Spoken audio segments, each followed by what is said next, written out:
नमस्कार दोस्तों, स्वागत है आपका हमारे चैनल में। ओम नमः शिवाय, ओम नमः शिवाय। हर हर महादेव, हर हर महादेव। जैसा कि आप सभी जानते ही हैं कि सोमवार का पावन दिन भोलेनाथ का दिन होता है। आज के दिन हम प्रभु भोलेनाथ की पूजा अर्चना करते हैं और उनकी कथा का श्रवण करते हैं और अपने जीवन में तमाम दुखों को दूर करने के लिए भोलेनाथ से प्रार्थना करते हैं। वैसे तो संसार में भोलेनाथ की बहुत सारी कथाएं प्रचलित हैं। एक से एक बढ़कर कथाएं हैं जो आपको सुनी होगी। भोलेनाथ तो देवों के देव हैं, इसीलिए उन्हें महादेव कहते हैं। सोमवार के दिन जो भी व्यक्ति भोलेनाथ प्रभु की पूजा अर्चना करता है, उनकी कथा का श्रवण करता है, भोलेनाथ उनके जीवन से सारे दुखों को हर लेते हैं तथा अपने भक्तों को एक अच्छा जीवन प्रदान करते हैं। दोस्तों, आज मैं आपको भोलेनाथ की एक अनकही कहानी कथा सुनाने जा रही हूँ। शायद ही आपने पहले ये कथा सुनी हो। इस कथा को सुनने से पहले मैं एक आवश्यक बात आपको बताना चाहूँगी कि भोलेनाथ की कथा को सुनते समय कभी उसको बीच में नहीं रोकना चाहिए। भोलेनाथ की कथा का पूरा श्रवण करना चाहिए। इससे मन को शांति मिलती है तथा घर में समृद्धि आती है। तो चलिए प्यारे दोस्तों, आज हम भोलेनाथ की एक अनकही कथा सुनते हैं।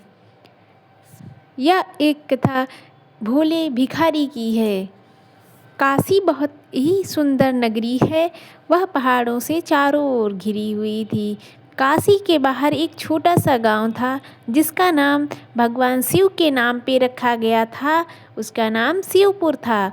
वहीं रहने वाला व्यक्ति एक केशव लकड़हारा रहता था, जो कि बहुत ही गरीब था। इतना गरीब था कि 2 वक्त की रोटी मुश्किल से जुटा पाता था। जैसे तैसे वह मेहनत और मजदूरी करके अपना और अपने बच्चों का पेट पालता था। वह दिन भर लकड़ियाँ काटता था और रात को जाके उन्हें बेच देता था, जिससे रात के खाने का इंतज़ाम हो जाता था और वह अपने बच्चों के साथ भोजन करके चैन की नींद सोता था। केशव लकड़हारा बहुत ही मेहनती था। वह पूरे दिन मेहनत करता था, लेकिन वह एक श्रद्धालु भी था। वह लकड़ी काटते वक्त जब जंगल से वापस आता था तो एक लोटे में गंगा जल भर के ले आता था और गांव के बाहर स्थित एक शिव मंदिर में रोज की तरह वह जल अर्पित करता था तथा अगले दिन जाकर फिर वह जल लाता था। इसी तरह वह अपने काम के साथ साथ भगवान शिव की भक्ति भी करता रहता था।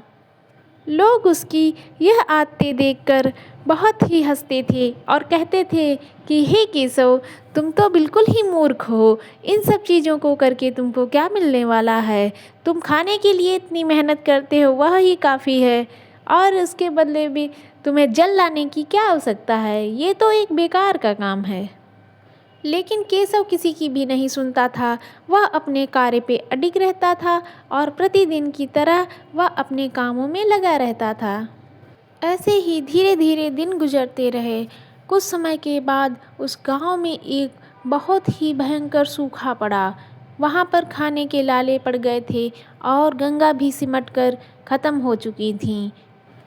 पानी की समस्या होने के कारण बहुत सारे लोग वह गांव छोड़कर चले जा रहे थे। धीरे धीरे करके सभी व्यक्ति गांव छोड़कर जा रहे थे और गांव का एक एक घर सूना होता जा रहा था।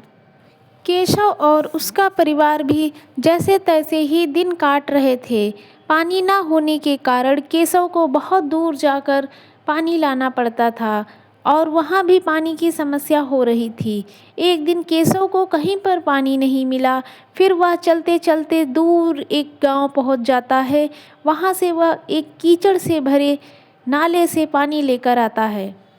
केशव की पत्नी उबाल कर छान कर उस पानी को स्वच्छ करती है और जैसे ही उस पानी को पीने चलते हैं, तभी वहाँ बाहर एक साधु आता है जो कि बहुत ही प्यासा होता है।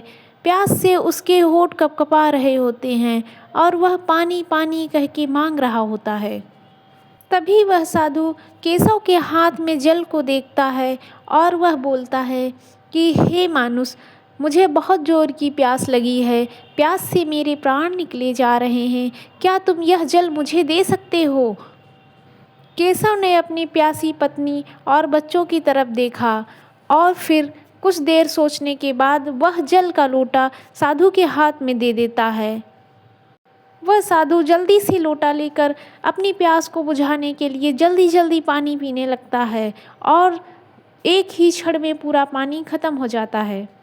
इस पर साधु बोलता है कि हे मानुस, मैंने तो सारा पानी पी लिया है, अब तुमको जोर की प्यास लग रही होगी, अब तुम क्या करोगे? तुमने तो अपने हिस्से का पानी मुझे दे दिया है। इस पर केशव बड़ी ही श्रद्धा से बोलता है कि हे महात्मन, मैं जाकर दूसरा पानी ले आऊँगा। और यह कह के केशव आगे बढ़ने लगता है।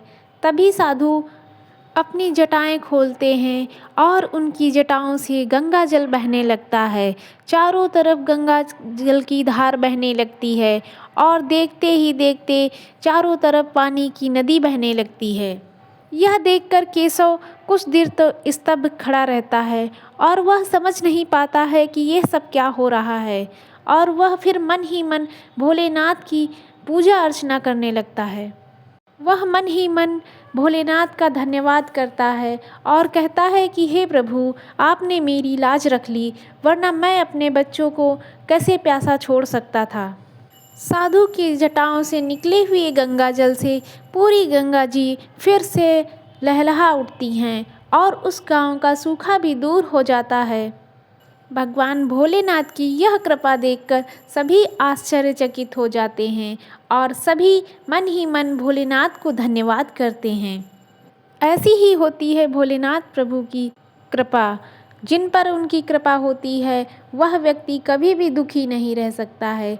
इसलिए हम सभी भोलेनाथ की पूजा अर्चना करते हैं और उनका गुणगान करते हैं। ओम नमः शिवाय, ओम नमः शिवाय। जय भोलेनाथ।